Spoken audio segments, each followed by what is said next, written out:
আসসালামু আলাইকুম। কৃষকের শেষ কথা ইউটিউব চ্যানেলের আরও একটি নতুন ভিডিওতে আপনাদের স্বাগতম। আজকে আমার ড্রাগন ভুঁইর বাগানে খুবই দুঃখজনক একটি ঘটনা ঘটেছে।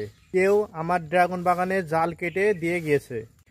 এর ফলে শুধু আর্থিক ক্ষতি নয়, ফসলেরও অনেক ক্ষতি হয়ে গেছে। এই ভিডিওতে আমি পুরো ঘটনাটি আপনাদের সাথে শেয়ার করছি, যাতে সবাই সচেতন হন।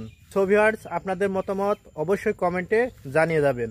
এবং যারা এই কাজটি করেছে আসলে কি ঠিক করেছে, আমি জানি আমার এই ভিডিওটি ঠিক তাদের কাছে যাবে, কারণ আমার বাসা গ্রামে এবং এই জালটা যারা কেটেছে তাদের বাসাও হয়তো আমাদের গ্রামেই হবে, কারণ অন্য কোনো গ্রাম থেকে কিন্তু এ ধরনের কাজ করতে এখানে আসিনি। আপনাদের সরাসরি দেখায়, এই যে জাল দেখতে পাচ্ছেন, এই জালটা কিন্তু ভিতর সাইডে, এখান থেকে কিন্তু পুরো জালটি কেটে দিয়েছে। এই যে জালটি দেখতে পাচ্ছেন, এটা কিন্তু আমার বেড়ার জাল এবং সেই জাল প্রথমে ওই জাল কিন্তু কাটা হয়েছে, তারপরে ভিতরের জাল কেটে কিন্তু তারা প্রবেশ করেছে।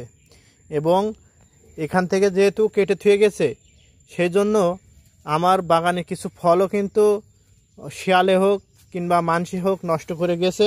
দেখেন, ওখান থেকে কাটার কারণে আমার ড্রাগন ফল দেখেন, আপনারা হয়তো দেখলে বুঝতে পারবেন যে এইভাবে কিন্তু নষ্ট করে থুয়ে গেছে।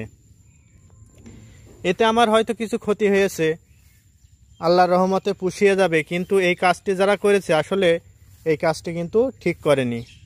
কারণ একজন কৃষক খুব কষ্ট করে ফসল ফলায়। আমার খারাপ লাগলো যে এই কাজটি করলো, কি জন্য করলো, তার কি লাভ হলো এই কাজটি করে। এই কাজটি যে করেছেন ভাই, আপনি এই ভিডিওটি আশা করি দেখতে পারবেন। এবং আপনার যদি এতই ড্রাগন খাওয়ার ইচ্ছা হতো আমার কাছে চেতেন, আমি একটা না 5টা খাওয়াতাম আপনার। কিন্তু এইভাবে জাল কেটে এই কাজটা করা আপনার ঠিক হয়নি।